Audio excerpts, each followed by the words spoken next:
नमस्कार, बिहार तक देख रहे हैं आप और आपके साथ मैं हूं आशीष अभिनव। बिहार की 4 विधानसभा सीटों पर 13 नवंबर को उपचुनाव होना है और इसको लेकर बिहार एनडीए और महागठबंधन ने अपने अपने प्रत्याशियों के नाम की घोषणा भी कर दी है। बिहार में जिन 4 सीटों पर उपचुनाव होना है उसमें से बेलागंज, इमामगंज, रामगढ़ और तरारी शामिल है, जहां पर 13 नवंबर को वोटिंग होगी। अब अभी से ही जातीय गुणागणित से लेकर तमाम गुणागणित साधे जा रहे हैं। पहले एनडीए के गुणागणित समझते और फिर महागठबंधन। बिहार में जिन 4 सीटों पर उपचुनाव होना है वहां की सीट की जो वजह है वो है चूंकि वहां के तत्कालीन जो विधायक थे लोकसभा पहुंच गए और जिसके बाद यहां उपचुनाव हो रहा है। आपको बता दें कि बेलागंज से आरजेडी विधायक सुरेंद्र यादव जहानाबाद से लोकसभा चुनाव जीतकर सांसद बने। इमामगंज से विधायक जीतन राम मांझी थे, गया से लोकसभा चुनाव जीतकर सांसद बने और इसके बाद मोदी सरकार में वो केंद्रीय मंत्री भी बने। रामगढ़ सीट से आरजेडी विधायक सुधाकर सिंह हुआ करते थे, बक्सर लोकसभा सीट से वो इस बार चुनाव जीते। वहीं तरारी सीट की बात करें तो तरारी सीट से सीपीआई-एमएल के विधायक हुआ करते थे सुदामा प्रसाद। आरा से इस बार केंद्रीय मंत्री आरके सिंह को चुनाव हराया और लोकसभा पहुंचे। अब सवाल यह कि आखिर किसका पलड़ा भारी है, यह समझना जरूरी है। 243 सीटों वाली बिहार विधानसभा में 4 सीटों पर इस वक्त चुनाव होना है 13 नवंबर को, जैसा कि आपको मालूम है। लेकिन मौजूदा स्थिति पर नजर डालें तो 243 सीटों वाले इस विधानसभा में एनडीए के पास 129 विधायक हैं, जबकि महागठबंधन के पास 109 विधायक।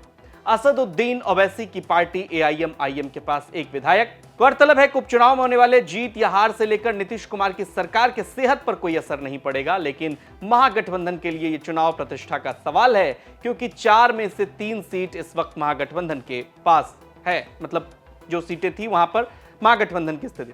मौजूदा स्थिति पर नजर डालें तो जिन 4 सीटों पर उपचुनाव होना है उनमें से केवल एक इमामगंज सीट पर एनडीए के पास इमामगंज की सीट थी, जबकि आपको मालूम है कि बेलागंज, रामगढ़ और तरारी पर महागठबंधन का कब्जा था। इस हिसाब से अगर इस उपचुनाव पर भी नजर डालें तो महागठबंधन के लिए ये उपचुनाव एनडीए से ज्यादा महत्वपूर्ण इसलिए भी है क्योंकि 3 सीट पर दांव लगी हुई है। दूसरी तरफ एनडीए की भी कोशिश होगी कि महागठबंधन के सीटों में सेंधमारी की जाए, जिसकी पुरजोर कोशिश की जा रही है। स्टार प्रचारकों की सूची भी आ चुकी है। 4 सीटों पर एनडीए अपना परचम लहराने की कोशिश कर रहा है। अब एनडीए और महागठबंधन के उम्मीदवार का अगर हम जिक्र करते हैं तो जरा देखिए, एनडीए की तरफ से गया में बेलागंज सीट से जेडीयू के पूर्व एमएलसी मनोरमा देवी को उम्मीदवार बनाया गया है। गया की इमामगंज सीट से हम के दीपा मांझी को उम्मीदवार बनाया गया है। रामगढ़ सीट से बीजेपी के अशोक कुमार सिंह पहले भी विधायक रह चुके हैं और तरारी से विशाल प्रशांत को उम्मीदवार बनाया गया। एनडीए की तरफ से जनता दल यूनाइटेड 1 सीट पर, हम 1 सीट पर और बीजेपी 2 सीटों पर चुनाव लड़ रही है। अब बात महागठबंधन की कर लेते तो महागठबंधन ने गया के बेलागंज सीट से आरजेडी के सांसद सुरेंद्र यादव के बेटे विश्वनाथ यादव को यहां से टिकट दिया है। गया के इमामगंज सीट से आरजेडी ने रोशन मांझी को प्रत्याशी बनाया है और कैमूर के रामगढ़ सीट से आरजेडी ने बक्सर सांसद सुधाकर सिंह के भाई अजीत सिंह जेडीयू से वापस आए हैं, आरजेडी में उनको टिकट दिया है। आरा के तरारी विधानसभा से सीपीआई-एमएल को टिकट मिला है और उसकी सीट पहले भी उनके खाते में थी। राजू यादव यहां से प्रत्याशी बने। अब महागठबंधन के सीट शेयरिंग से स्पष्ट है कि तीनों सीटों पर आरजेडी चुनाव लड़ रही है, जबकि 1 सीट सीपीआई-एमएल उनके खाते में थी, तो सीपीआई-एमएल वहां से चुनाव लड़ रही है। अब जरा जो सबसे महत्वपूर्ण बात है जिसकी चर्चा खूब हो रही है, उपचुनाव में परिवारवाद का दांव। बिहार में 4 सीटों पर होने वाले उपचुनाव में एनडीए और महागठबंधन के प्रत्याशियों पर नजर डालेंगे तो आपको हैरानी होगी और बिल्कुल साफ हो जाता है कि राजनीति में परिवारवाद केवल कहने के लिए मुद्दा है, जबकि हमाम में सभी नंगे हैं। उम्मीदवारों पर नजर डालिए, एक एक कर सारी की सारी बातें सामने आ जाएंगी। बेलागंज, इमामगंज, रामगढ़ और तरारी सीट, जिस सीट पर नजर डालें वहां परिवारवाद आपको हावी मिलेगा। बेलागंज की बात करते हैं। बेलागंज सीट की बात करें तो आरजेडी ने अपने सांसद सुरेंद्र यादव के बेटे विश्वनाथ यादव को यहां से चुनावी मैदान में उतार दिया। वहीं एनडीए की तरफ से जनता दल यूनाइटेड ने इस सीट पर मनोरमा देवी को प्रत्याशी बनाया है, जो कि पूर्व की एमएलसी हैं और साथ ही दिवंगत नेता बिंदु यादव की वो पत्नी भी रही हैं। पिछले दिनों एनआईए ने मनोरमा देवी के कई ठिकानों पर नक्सली गतिविधियों में शामिल होने को लेकर पूछताछ की थी और शक के आधार पर छापेमारी भी की थी। बात करते हैं इमामगंज सीट, बहुत महत्वपूर्ण सीट है। इमामगंज की बात करें तो यहां से केंद्रीय मंत्री जीतन राम मांझी की बहू और बिहार सरकार में मंत्री संतोष कुमार सुमन की पत्नी दीपा मांझी कैंडिडेट हैं। दीपा मांझी जीतन राम मांझी की समधन ज्योति मांझी की बेटी है। दिलचस्प बात देखिए कि ज्योति मांझी खुद भी हिंदुस्तानी आवाम मोर्चा यानी कि हम और जीतन राम मांझी की समधन उनकी विधायक हैं। आरजेडी ने जीतन राम मांझी की बहू के खिलाफ रोशन मांझी को यहां से उम्मीदवार बनाया है। तो यहां भी देखिए मांझी के परिवार के लोगों को ही टिकट। रामगढ़ सीट की बात करें तो रामगढ़ विधानसभा सीट से आरजेडी ने पार्टी सांसद सुधाकर सिंह के भाई अजीत सिंह को प्रत्याशी बनाया। बीजेपी ने इस सीट से अशोक कुमार सिंह को उम्मीदवार बनाया है। तरारी सीट पर बात कर लेते हैं।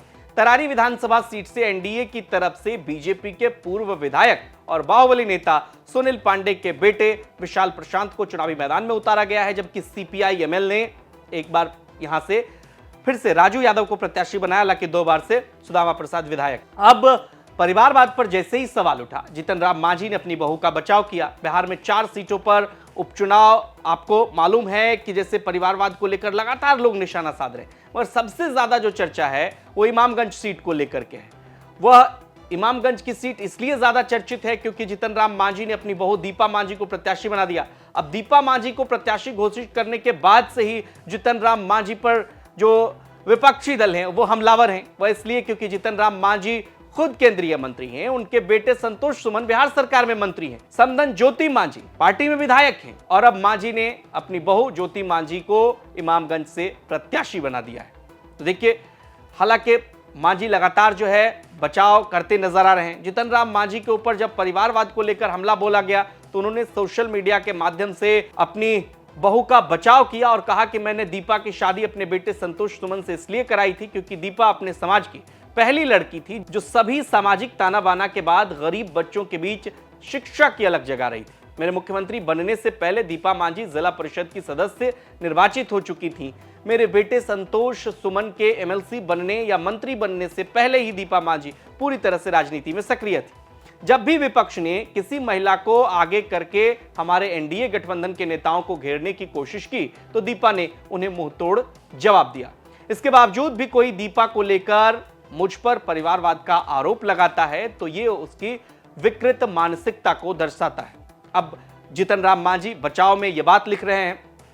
आपको बता दें कि पूर्व में आरजेडी सुप्रीमो लालू प्रसाद यादव की बेटी रोहिणी आचार्य जो सिंगापुर में रहती हैं, उन्होंने सोशल मीडिया के माध्यम से जब भी कभी बिहार सरकार की खिंचाई की तो फिर दीपा मांझी ने एकदम ठेठ देहाती अंदाज में रोहिणी आचार्य को उसका जवाब भी दिया, जिसके बाद दोनों महिला नेताओं की सोशल मीडिया पर अदावत भी खूब वायरल हुई थी। बहरहाल परिवारवाद भी किस तरह से हावी है, इस पर आपका क्या कुछ कहना है, और चारों सीटों पर जो संभावित आपको क्या लगता है कि क्या परिणाम हो सकते हैं, आप अपनी राय हमें जरूर बताइए। पटना से रोहित सिंह की रिपोर्ट आप देख रहे थे। तमाम खबरों के लिए आप देखते रहिए बिहार तक। नमस्कार।